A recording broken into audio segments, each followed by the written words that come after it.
Stunning snow-capped peaks, deep alpine blue lakes, a land that has been a crossroad of civilizations, with a rich culture and ancient history. This is the Afghanistan you never see and most people don't know about. This is also a country I have dreamed about for years. I'm 22 years old.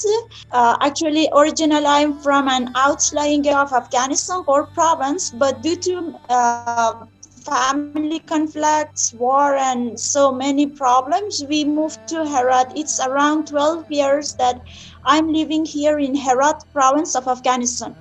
Fatima is the first female tourist guide of Afghanistan. She's from the province that is home of the mysterious and almost unreachable Minaret of Jam, a UNESCO World Heritage Site in western Afghanistan that has been, and still is, one of those places in the world I am determined to visit one day. Maybe a part of Afghanistan is negative news that is a part of your everyday life and you are just listening to them. But the next part is really positive, beautiful, and we can just never ignore the unique beauty that Afghanistan has. When we think of Afghanistan, just the picture is conflict, violence, war, and so on. But actually, it is just a single story all around the world. It is not true. I had just guided, or many other tour guides, they have just guided many women. I remember when I just guided more than 3 women, they were telling we even just couldn't think of such beauty in Afghanistan. We just were thinking of we just go to Afghanistan, we may be just killed or we may be violated or some different things. Uh, I just do not ignore war or conflicts in Afghanistan, but it is just a small part of Afghanistan. It is just a small part of people's life. There are some terrorists or some terrorist groups that they just like to bring conflicts or war. But in the other side, there are many unique beauties. There are many just cultural richness, historical places, monuments, or many other things, hospitable people. Although women's rights have improved since the fall of the Taliban, they still suffer abuse, restrictions, and inequality. From forced marriages and low literacy rate to high maternal mortality and everyday violence. They face the challenges more than men. I know Afghanistan just has challenges both for men and women, but when it comes to women, it doubles. Due to some traditional or all things that the people are thinking about that, or even the thoughts of Talibanism remain that now we have many villages, even women even cannot go there, or even they cannot decide how to just by their own, how to just wear clothes, how to act. I mean, whatever their men want, so they are supposed to do that thing. But Fatima has fought hard for her dreams and never gave up. And I was just living in the outlying area of Afghanistan. It means Kor province, where there were no education for girls, or the girls' education were forbidden. I was a shepherd there. It means running after cows and sheep there. My family, we are 7 children. Only one. I'm the youngest and the end of home. The others, my sisters, they were just forced to get married. I know that if they wanted to fight, they could fight, but they didn't. They accepted whatever my parents and my grandparents ordered them, or even my brothers.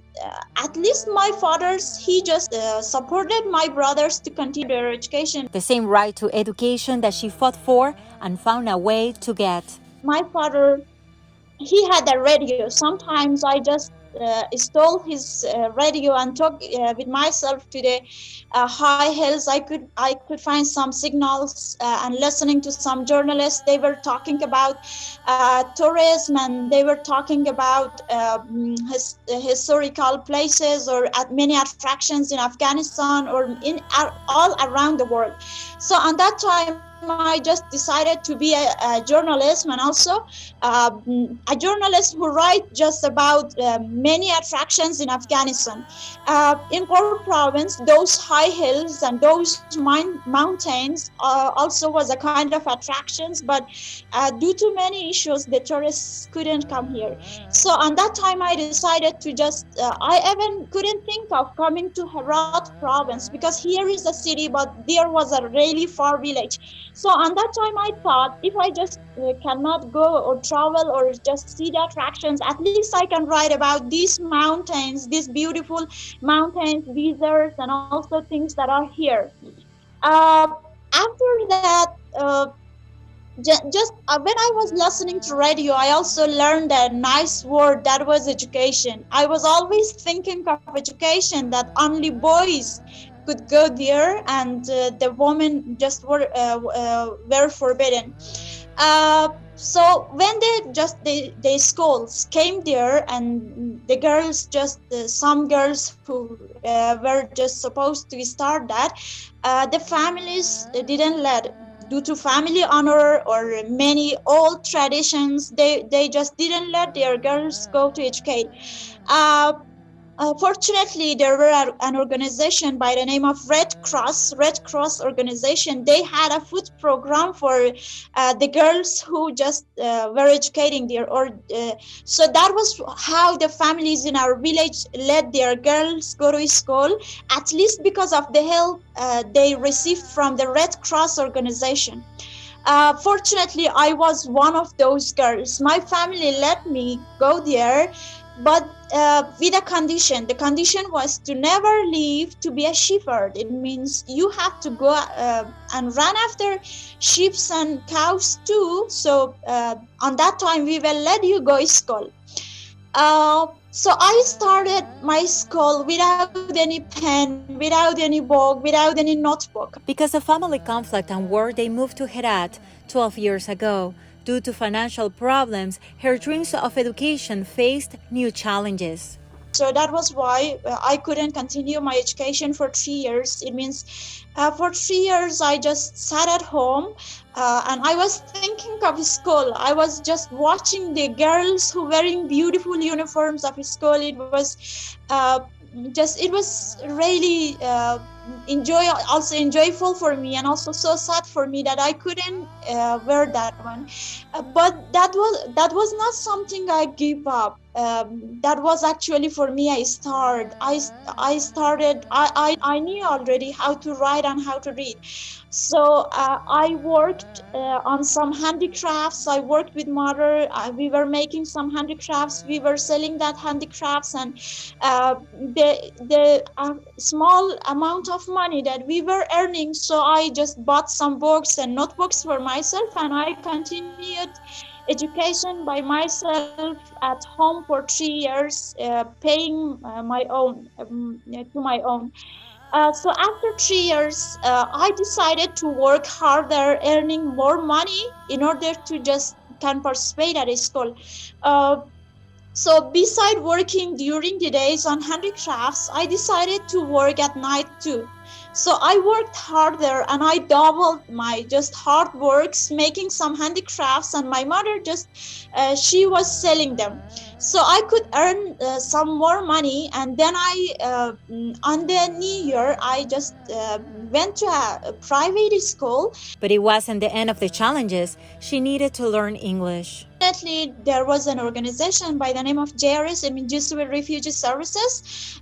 They just offered free EFL classes for the refugee students. So, as I was an internal refugee in Herat province, so I was lucky, and I could find that course.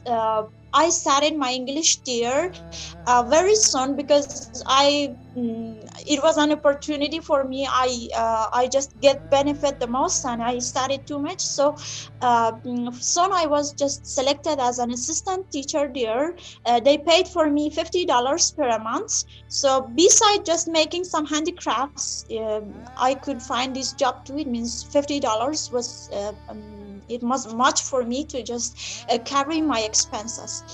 Let's talk about like how you became a guide, because becoming a female guide is not that common in many countries around the world. In Facebook, I had some foreign friends, and also we had a group there. I always was writing about, as I just wished one day when I was just running after cows and sheep, I was just thinking of writing about many attractions. So on that group, I just every day I posted a text writing about attractions in Afghanistan. So that was somehow interesting for many, just for my foreign friends, that she just every day when I got up and I just wrote about those things. So one day, one of my friends, his name is Big Top, he just messaged me, "Hi Fatima, we are going to come to Herat for a tour. Are you free to put your time to guide us?" So it was really interesting and amazing, and that was something I wished from many times ago. So I accepted, and thus they came. There were two people. I guided them for 2 days.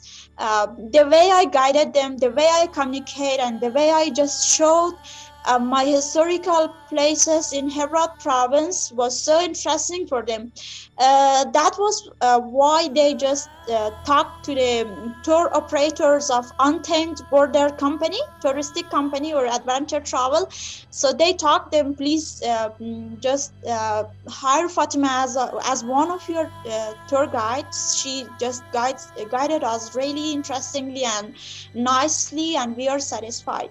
That was why just Kosar, he just contacted me. "Hi Fatima, I'm the tour operator of Untamed Borders Adventure Travel. We want to come to Herat and we want to visit you because Victor and Constantine, they just told you about us something nice."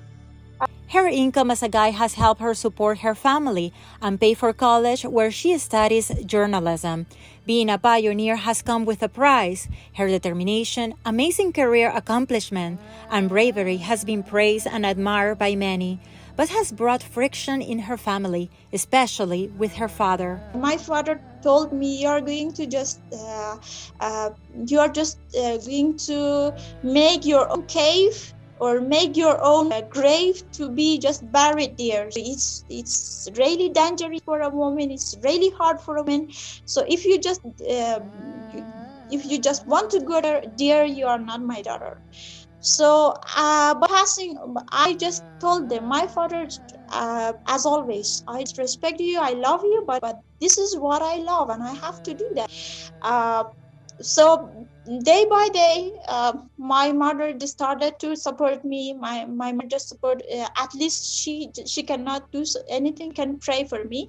And day by day, we just guided the tour guides successfully, and also as the Untamed Border family, Jame and Kosar, they just supported me, and they really supported me. I really owe to them. So day by day, my father also accepted.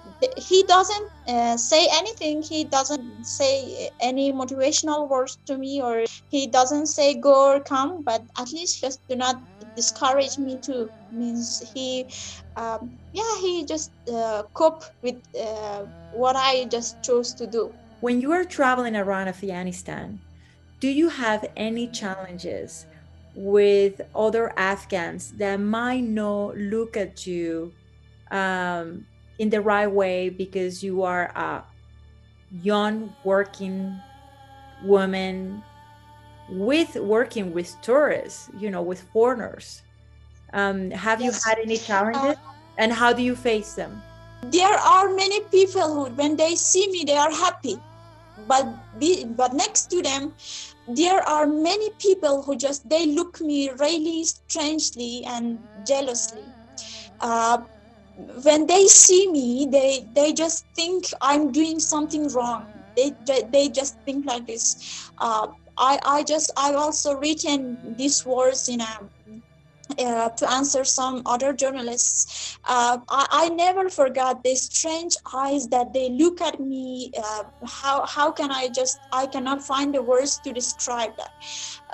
they, or the words that they were telling me, you're a girl and you can't do that, or you are a girl, so for you it is so much dangerous to do these things. I was just thinking, it is not dangerous for me, it is the thoughts, it is the situation that you create for me, to me by your thoughts. Even when just we visit some historical places, I never forgot once the manager of the one of the historical places, he told me, you are a girl, I think you cannot do this work alone, so if you want to be a successful in your work, you have to just a partner man be beside you.